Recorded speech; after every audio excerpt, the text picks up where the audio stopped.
Good evening students. இன்னைக்கு நம்ம 8th standard மேக்ஸ்ல ஸ்டாட்டிஸ்டிக்ஸ் புள்ளியியல் லெசன் பார்த்துட்டு இருக்கோம். பாத்தீங்க அப்படின்னா நம்ம பார்த்துட்டு இருக்கிற கான்செப்ட் என்ன அப்படின்னா டேட்டா தரவுகள்னா என்ன. சோ அந்த தரவுகள்ல இருந்து தொகுக்கப்பட்ட தரவுகள், தொகுக்கப்படாத தரவுகள் அப்படின்னு சொல்லிட்டு ரெண்டு வகையா பிரிக்கிறோம் இல்லையா? Grouped data and ungrouped data அப்படின்னு சொல்லிட்டு டேட்டாஸை டூ டைப்ஸா ஸ்ப்ளிட் பண்றோம்.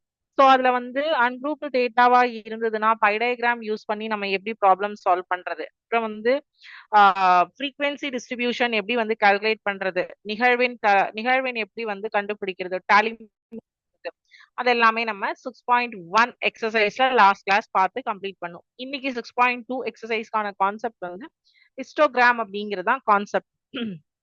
ஸோ கான்செப்ட் என்ன, அதுக்கான சிமுலேஷன் என்ன, அது எப்படி நம்ம ஒர்க் அவுட் பண்ணுவோம், இது குரூப்டு டேட்டாவா அன்குரூப்டு டேட்டாவா அப்படிங்கறதெல்லாம் வந்து ஹிஸ்டோகிராம் எதுக்காக உபயோகப்படுத்துவோம், இது எல்லாமே வந்து இப்போ இன்னைக்கு நம்ம பார்க்க போறோம். சரிங்களா? அதுக்கு முன்னாடி நான் உங்களுக்கு ஒரு குட்டி ஸ்டோரி சொல்றேன். ஒரு ஒரு ஊர்ல உங்களை மாதிரி ஒரு பையன் இருக்கான், அர்ஜுன் அப்படின்னு சொல்லிட்டு. அவன் வந்து பாத்தீங்க அப்படின்னா 9th ஸ்டாண்டர்ட் படிக்கிறான். 9th ஸ்டாண்டர்ட்ல அவன் எல்லா எக்ஸாம்லயுமே பாஸ் மார்க்ஸ் தான் வாங்கியிருக்கான். எவ்வளவு மார்க்ஸ் அப்படின்னா 40, 38, 40 pass marks, just pass marks தான் வாங்கியிருக்கான். சோ அப்ப அவனுக்கு என்ன ஆகுது அப்படின்னா 10th ஸ்டாண்டர்ட் அடுத்த வருஷம் வந்து 10வது வகுப்பு போறான்.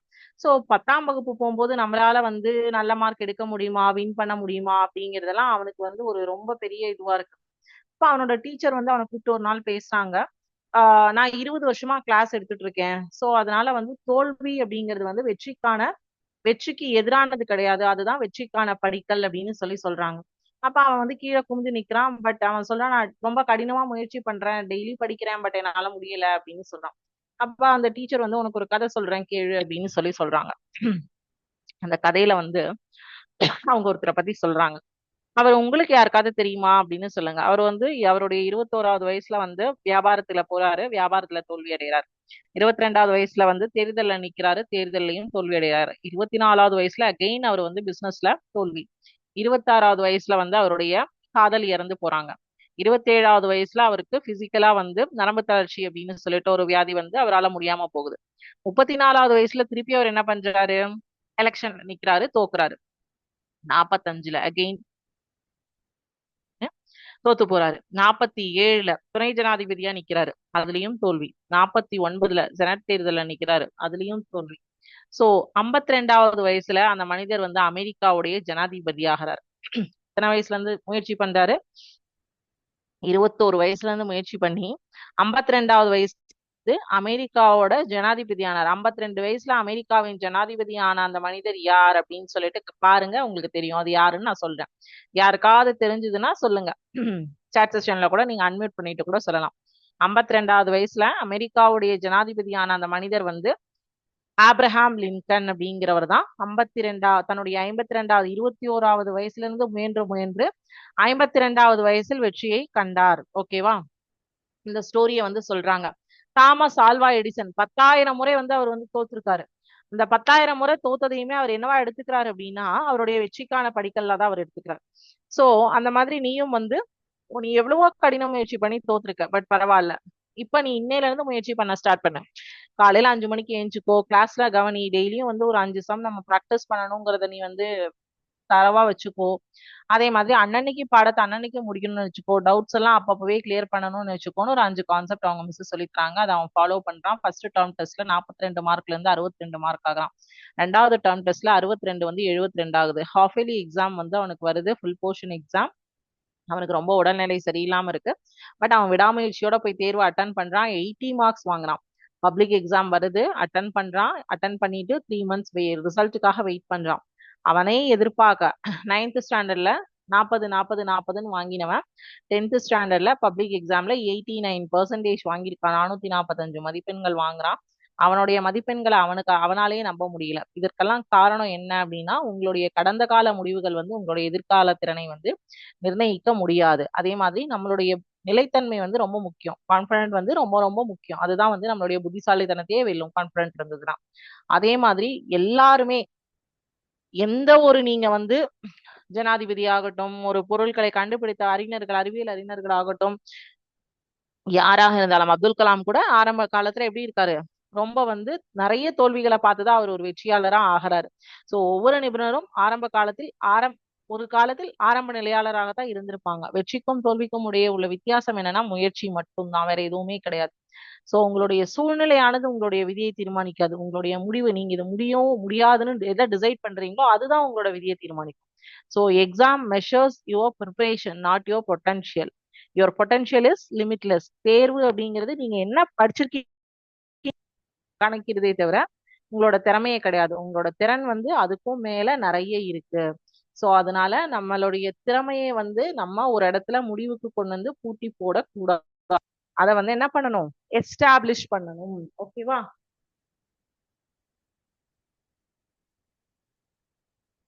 சோ பாடத்துக்கு போயிடலாமா?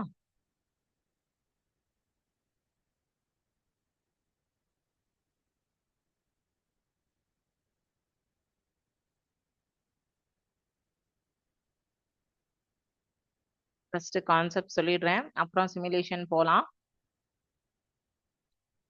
Graphical representation of the frequency distribution for grouped data. என்னது? grouped data. ஓகேவா? தொகுக்கப்பட்ட தரவுகளுக்கான நிகழ்வெண் பரவலை வரைபட விளக்க முறையில் குறித்தல். சோ தொகுக்கப்பட்ட தரவுகளுக்கான நிகழ்வெண் பரவலை நிகழ்வு செவ்வகம், நிகழ்வு பலகோணம் ஆகியவற்றால் மட்டும் குறிக்க கற்றுக்கொள்வோம். மற்ற வகையில் குறிப்பது பற்றி மேல் வகுப்புகளில் குறிக்கலாம். சோ தொகுக்கப்படாத தரவுகளுக்கு தான் வட்ட விளக்கப்படம் லாஸ்ட் கிளாஸ் நம்ம பார்த்தோம். அதுல பட விளக்க முறை இருக்கு, செவ்வகப்பட்டை விளக்கப்படம் இருக்கு, நேர்கோட்டு படம் இருக்கு. தொகுக்கப்பட்ட தரவுகளுக்கு நிகழ்வு செவ்வகம், நிகழ்வு பலகோணம், நிகழ்வு வளைவு, தொகுக்கப்பட்ட நிகழ்வு வளைவு. தொகுக்கப்பட்ட தரவுகள் அப்படின்னா அந்த டேட்டா வந்து grouped data. The line graph, bar graph, pictograph and the pie chart are the graphical representation of the frequency for ungrouped data. Histogram, frequency, polygon, frequency, curve, cumulative frequency are some graphical representation of the frequency distribution for grouped data. So இந்த histogram அப்படிங்கிறது நம்ம எதுக்காக பார்க்கிறோம்? grouped data. நம்ம last class பார்த்த pie chart வந்து ungrouped data. ஓகேவா? சரி, இந்த ஹிஸ்டோகிராம்ல என்ன கொடுத்திருப்பாங்க? ஹிஸ்டோகிராம் அப்படிங்கிறது வந்து நிகழ்வு செவ்வகம். இந்த நிகழ்வு செவ்வகத்துல என்ன இருக்கும் அப்படிங்கிறது தான் நம்ம ஃபர்ஸ்ட் தெரிஞ்சுக்க போறோம். அதுக்கப்புறம் அந்த நிகழ்வு செவ்வகத்தை நம்ம வந்து லைவா பார்க்க போறோம். நிகழ்வு செவ்வகம்ங்கிறது பாத்தீங்கன்னா தொடர்ச்சியான நிகழ்வெண் பரவல் வரைபடம்.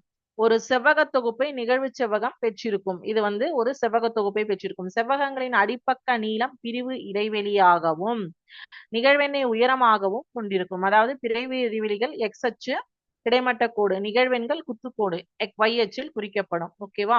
ஒவ்வொரு செவ்வகத்தின் பரப்பளவும் அதன் பிரிவு இடைவெளியின் நிகழ்வெண்களுக்கு நேர் விகிதத்தில் இருக்கும். மேலும் நிகழ்வு செவ்வகத்தின் மொத்த பரப்பளவானது அனைத்து நிகழ்வெண்களின் கூடுதலுக்கும் நேர் விகிதத்தில் இருக்கும். சோ இந்த நிகழ்வு செவ்வகம் எப்படி வரைகிறது அப்படின்னு சொல்லி பார்க்கலாம். இந்த செவ்வகப்பட்டை விளக்கப்படத்திற்கும் நிகழ்வு செவ்வகத்திற்கும் இடையே உள்ள வேறுபாடு என்னன்னு பாத்தீங்கன்னா, தொகுக்கப்படாத தரவுகளை குறிக்க பயன்படுகின்றது செவ்வகப்பட்டை விளக்கப்படம். நிகழ்வு செவ்வகம் வந்து தொகுக்கப்பட்ட தரவு. பட்டைகளுக்கு இடையில் இடைவெளி இருக்கும், செவ்வகங்களுக்கு இடையில் இடைவெளி இருக்காது. இது வந்து ஒட்டி ஒட்டி இருக்கும், ஒட்டி ஒட்டி இருக்கும். இதே வந்து செவ்வகப்பட்டை விளக்கப்படமா இருந்ததுன்னா அதுல வந்து உங்களுக்கு என்ன சொல்றாங்க? ungrouped data. bar graphல வந்து ungrouped data, gap between the bars, no angles. ஓகேவா? height of each bar is important and not its width. Height and width of each rectangle are equally important histogramல. ஓகேவா? so histogramல continuous frequency தான் இருக்கும். 0 to 10, 10 to 20, 20 to 30, 30 to 40 இருக்கா? so histogram அப்படின்னாவே அதுல கம்பல்சரியா continuous frequency தான் இருக்கும். discontinuous frequency, construction of histogram for discontinuous frequency இருந்தது அப்படின்னா அந்த இடத்துல நம்ம என்ன பண்ணுவோம்னா அந்த ஈடுசை காரணியை லாஸ்ட் இதுல வந்து பார்த்தோம் இல்லையா, ஈடுசை காரணி. அதாவது லோயர் பவுண்டரியும் அப்பர் பவுண்டரியும் 0.5 முன்னாடியும் பின்னாடியும் நம்ம வந்து அட்ஜஸ்ட் பண்ணுவோம் இல்லையா, அந்த ஈடுசை காரணியை உபயோகப்படுத்தி தான் நம்ம என்ன பண்ணுவோம், டிஸ்கண்டினியூஸ் டேட்டாக்கு நம்ம யூஸ் பண்ணுவோம். ஓகேவா? சரி, இப்போ இந்த ஹிஸ்டோகிராம் எப்படி போடுவோம் அப்படிங்கிறது, இது எல்லாமே தொகுக்கப்பட்ட தரவு. அதுல வந்து கண்டினியூஸ் இருக்கா, டிஸ்கண்டினியூஸ் இருக்கா, தொடர்ச்சியான தொகுக்கப்பட்ட தரவா, தொடர்ச்சி அற்ற தரவா அப்படிங்கறத நம்ம வந்து பார்க்க போறோம். So construction of histogram for discontinuous discontinuous ஃப்ரீக்வன்சியா. ஃபர்ஸ்ட் நம்ம பார்க்க போறது கண்டினியூஸ் ஃப்ரீக்வன்சி. டிஸ்கண்டினியூஸ் ஃப்ரீக்வன்சியும் சேம் தான். ஹிஸ்டோகிராம் படத்துல எந்த மாற்றமும் கிடையாது. என்ன பண்ணுவோம், நம்ம லாஸ்ட் இதுல பார்த்த மாதிரியே தான் அப்ப கிரியேட் பண்ணி நம்ம அதுக்கு வந்து டிவைடட் பை ரெண்டையும் ஆட் பண்ணி டிவைடட் பை 2ஆல நம்ம கண்டுபிடிச்சதுக்கு அப்புறம் அதை வந்து 0.5 முன்னாடியும் பின்னாடியும் வந்து அட்ஜஸ்ட் பண்ணுவோம். அவ்வளவுதான். அந்த கிளாஸ் இன்டர்வல்ஸ் அட்ஜஸ்ட் பண்ணுவோமே தவிர வேற எதுவுமே உங்களுக்கு டிஃபரன்ஸ் கிடையாது. சரி, இப்போ ஹிஸ்டோகிராம் எப்படி போடணும் அப்படிங்கறத ஃபர்ஸ்ட் பார்க்கலாம்.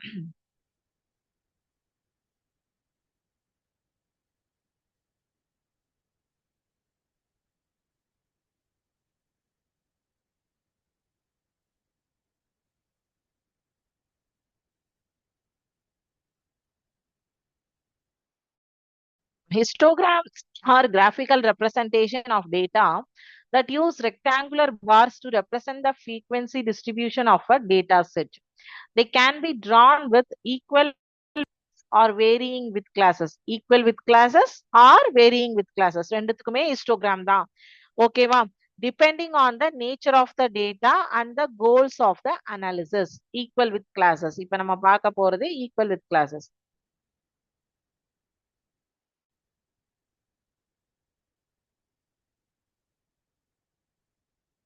Draw histograms for classes of equal widths and varying widths. Okay. Students will be learn about plotting of frequencies in histogram. எப்படி வரையறோம், எப்படி பாயிண்ட்ஸ் பிளாட் பண்றோம்னு நம்ம இந்த சிமுலேஷன்ல லைவா நீங்க பார்க்க போறீங்க. Firstly, fill up the frequencies of weight ranges provided. Then plot the histogram to the uniform widths.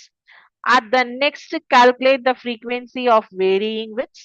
Then at last, plot a histogram of varying widths. Based on the plotting of the histogram, observe the difference between the uniform and varying widths. Okay. சரி, இப்ப இங்க வந்து ஒரு கிளாஸ்ல 40 ஸ்டூடெண்ட்ஸோட wait கொடுத்திருக்காங்க. ஓகேவா? First நம்ம வந்து count the weights and fill them accordingly in the of the weight ranges given. 50ல இருந்து 60 எத்தனை ஸ்டூடெண்ட்ஸ் இருக்காங்க, 60ல இருந்து 70 எவ்வளவு, 70ல இருந்து 80, 80ல இருந்து 90, 90ல இருந்து 100 எவ்வளவு பேர் இருக்காங்க. சோ 50ல பேர் இருப்பாங்க. 1 2 3 4 5 6 7 8 9 10 11 சாரி 9 60ல இருந்து 70 ஒரு வேல்யூ போடுவோம், அதுவே கரெக்ட் வேல்யூ நமக்கு கொடுக்கும். இங்க கவுண்ட் பண்ணோம்னா நமக்கு டைம் ஆயிடும். 60 to 70யும் 9 மெம்பர்ஸ் இருக்காங்க. அதே மாதிரி 70 to 80 வந்து ஒரு 10 போடுவோம். ஸோ 70 to 80 வந்து 7 இருக்காங்க. அதை மட்டும் நீங்க கவுண்ட் வந்து இதை நோட் பண்ணி வச்சுட்டு கவுண்ட் எடுத்துக்கோங்க. ஓகேவா? அடுத்தது 80 to 90ல ஒரு 10 கொடுக்குறோம். ஸோ மொத்தமா 80 to 90ல 6. சரியா? மொத்தமா 40 9 9 18 18 7 25 25 31 மீதி 9. ஓகேவா? ஸோ இப்போ நமக்கு வெயிட் ரேஞ்சுக்கு ஃப்ரீக்வன்சிஸ் பார்த்தாச்சு. இப்போ get table.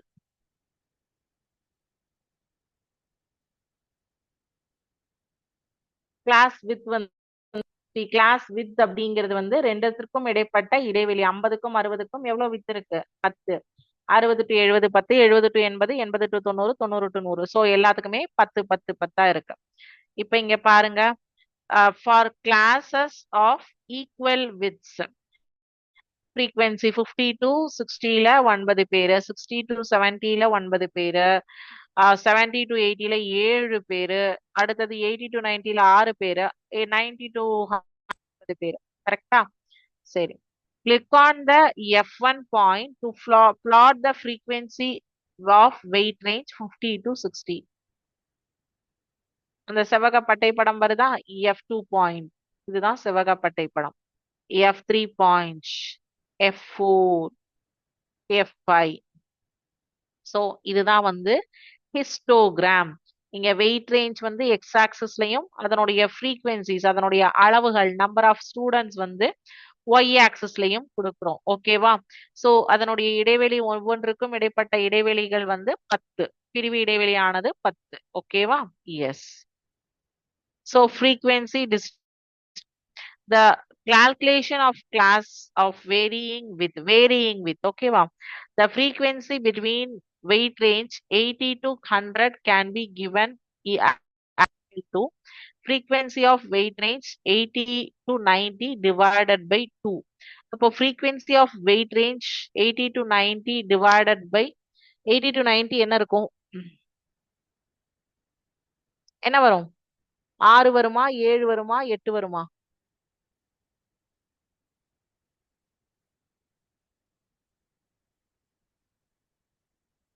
How is formula for varying frequency?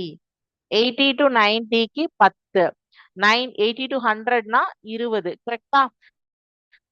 அப்படின்னா A divided by B into frequency of class with 80 to 90. இப்ப இதுக்கு என்ன வரும்? 6 வருமா 3 வருமா?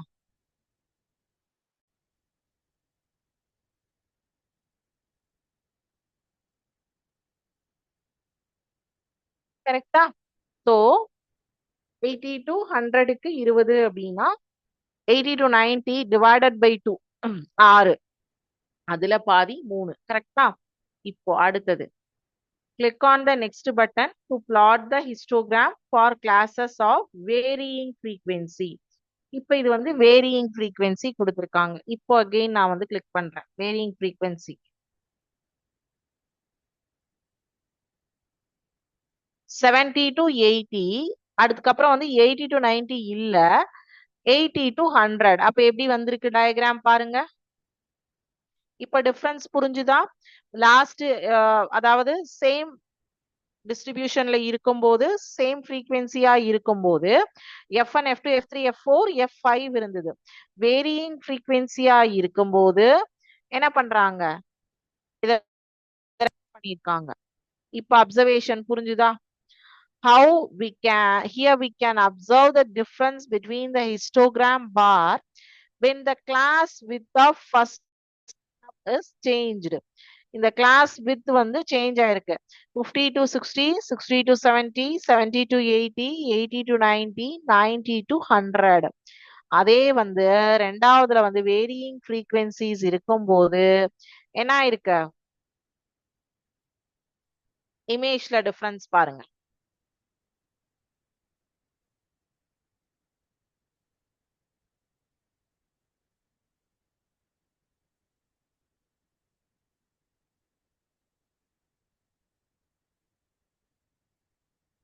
சோ இப்ப ஹிஸ்டோகிராம் அண்ட் குரூப்டு டேட்டாக்கு ரெண்டு விஷயம். என்னென்ன விஷயம் பார்த்தோம்? குரூப்டு டேட்டாவா இருந்தா ஹிஸ்டோகிராம் பார்ப்போம். அது தொடர்ச்சியான தரவாக இருந்தாலும் தொடர்ச்சியற்ற தரவாக இருந்தாலும் எப்படி அப்படிங்கிறது கண்டினியூஸ் ஃப்ரீக்வன்சி டிஸ்கண்டினியூஸ் ஃப்ரீக்வன்சி ஓகேவா எப்படி இருந்தாலும் அதை வந்து ஒர்க் அவுட் பண்ணலாம் அப்படிங்கிறது பார்த்தோம் இல்லையா? எஸ். இப்போ இதை வச்சு எக்ஸசைஸ் ப்ராப்ளம் பார்க்க போறோம். கான்செப்ட் இப்போ உங்களுக்கு கிளியரா? குரூப் டேட்டாக்கு தான் எதை பார்க்குவோம்? ஹிஸ்டோகிராம் பார்ப்போம். அன்குரூப்டு டேட்டாக்கு பை டயக்ராம் பார்ப்போம். பை டயக்ராம் தான் 6.1 எக்ஸசைஸ்ல பார்த்தீங்க. ஹிஸ்டோகிராம் 6.2 எக்ஸசைஸ்ல பார்க்க போறீங்க. சோ இந்த கேள்வி பாருங்க. ஒரு கிராமத்தில் 570 பேர் அலைபேசி வைத்துள்ளார்கள். ஒரு தன்னார்வ தொண்டு நிறுவனம் அவர்களின் அலைபேசி பயன்பாட்டை ஆய்வு செய்தது. அந்த ஆய்வின்படி ஒரு நிகழ்வு செவ்வகம் வரைந்துள்ளனர். அதை கொண்டு கீழ்காணும் வினாக்களுக்கு விடையளிக்க. உங்களுக்கு நிகழ்வு செவ்வகம் ஹிஸ்டோகிராமை கொடுத்துட்டாங்க. சரியா? இத வச்சு இத பார்த்து இந்த இமேஜ பார்த்து நீங்க ஆன்சர் சொல்லணும். 3 மணி நேரத்திற்கு குறைவாக அலைபேசி இது வந்து பாத்தீங்க அப்படின்னா மெம்பர்ஸ் உடைய கவுண்ட் 110 220 400 அப்படிங்கிறது. எக்ஸ் ஆக்சிஸ்ல கொடுத்திருக்கிறது வந்து டைம், ஒய் ஆக்சிஸ்ல கொடுத்திருக்கிறது வந்து நபர்களின் எண்ணிக்கை மெம்பர்ஸ் உடைய கவுண்ட். ஸோ 1 to 2 ஹவர்ஸ்ல வந்து 110 மெம்பர்ஸ், 2 to 3 ஹவர்ஸ்ல 220 மெம்பர்ஸ் இந்த மாதிரி யூஸ் பண்றாங்க. ஸோ இதுல வந்து அவங்க என்ன கேக்குறாங்கன்னா நீங்க இத பார்த்து இந்த 3 கொஸ்டினுக்கு ஆன்சர் பண்ணுங்கன்னு சொல்றாங்க. பண்ணலாமா?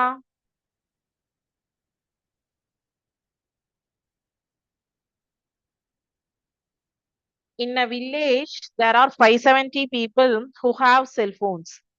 And NGOs survey their cell phone usage. Based on the survey, a histogram is drawn. Answer the following questions. நான் இப்படியே உங்களுக்கு இமேஜ் ஷேர் பண்ணிட்டே சைட்ல போர்டு காட்டுறேன். ஆன்சர் பண்ணுங்க. How many people use the cell phone for less than 3 hours?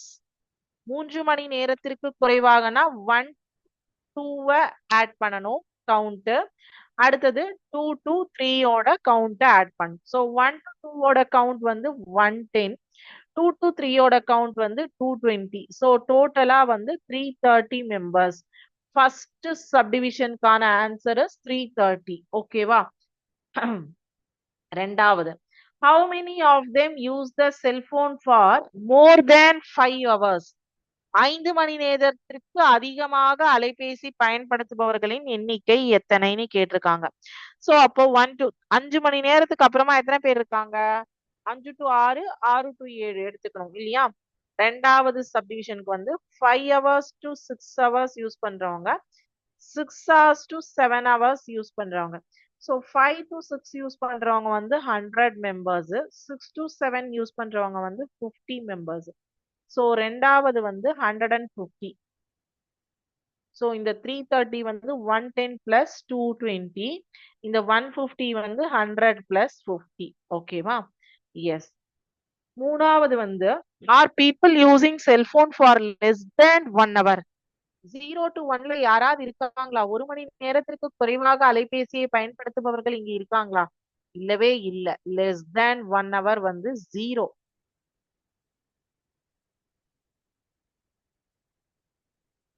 மூணாவது கேள்விக்கான விடை 0. ஓகேவா?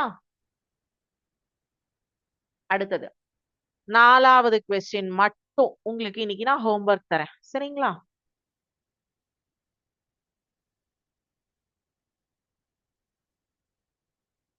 நாலு, 5 ரெண்டுமே ஹோம்வொர்க் எடுத்துக்கணும்.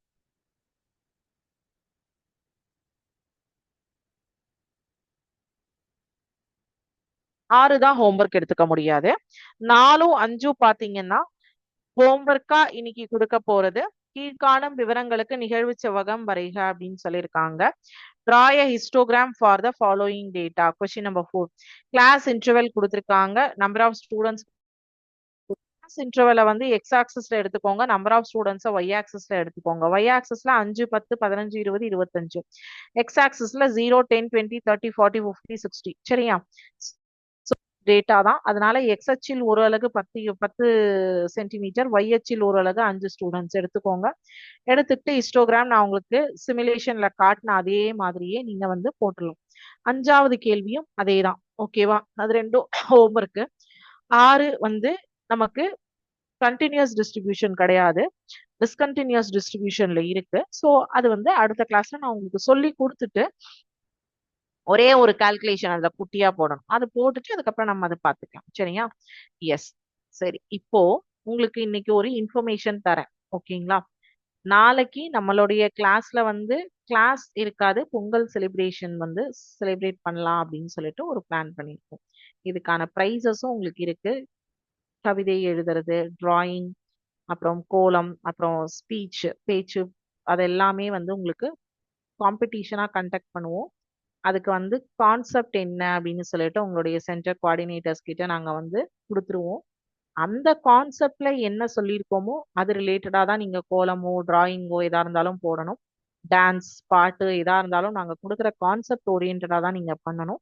அதுக்கான லிங்க் நாளைக்கு ஷேர் பண்ணுவாங்க. அதுக்கான நேம்ஸ் வந்து உங்களுடைய கோஆர்டினேட்டர்ஸ் கிட்ட இன்னைக்கு கிளாஸ் முடிச்சோன்னே இன்ட்ரெஸ்டட் ஸ்டூடெண்ட்ஸ் வந்து நேம் வந்து கொடுத்துருங்க. நேம் கொடுத்துட்டீங்கன்னா நாளைக்கு நம்ம வந்து அதுக்கு தகுந்த மாதிரி காம்படிஷன்ஸ் இருக்கு. எல்லாருக்குமே ப்ரைஸஸும் உண்டு. சரிங்களா? கண்டிப்பா வந்து மறக்காம பார்ட்டிசிபேட் பண்ணுங்க.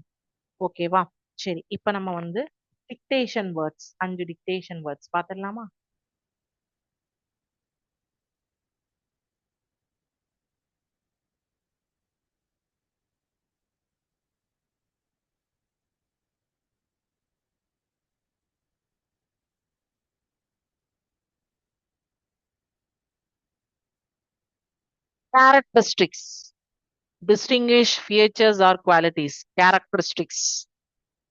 ஃபர்ஸ்ட் வேர்ட் வந்து கேரக்டரிஸ்டிக்ஸ். கேரக்டரிஸ்டிக்ஸ் அப்படின்னா distinguish the features or qualities. நீங்க எனக்கு எழுத கேரக்டரிஸ்டிக்ஸ் மட்டும்தான்.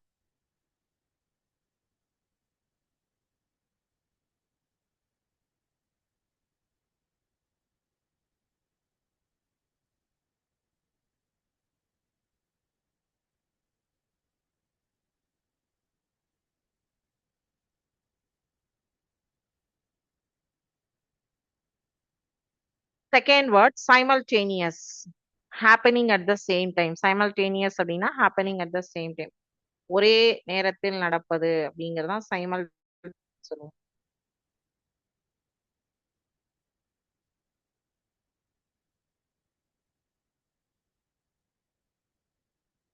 மூன்றாவது வார்த்தை to overstate or magnify. Exaggerate, ரொம்ப அதிகப்படுத்தி சொல்றது.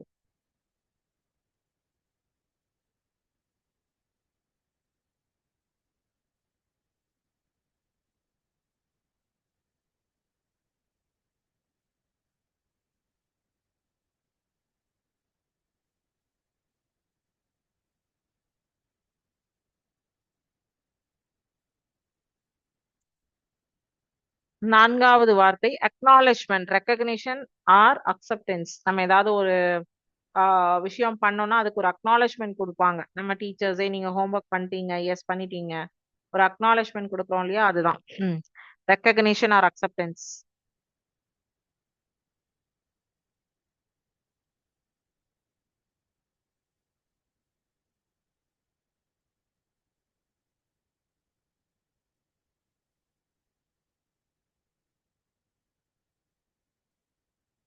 லாஸ்ட் வேர்டு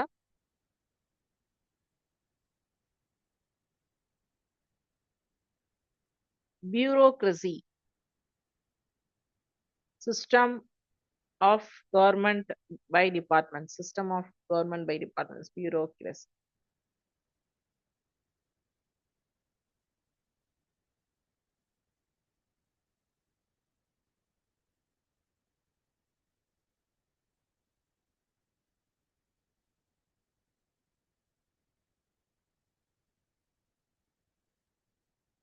ஸோ இன்னைக்கு பார்த்த கான்செப்ட்ல டவுட்ஸ் எதுவும் இல்லை இல்லையா?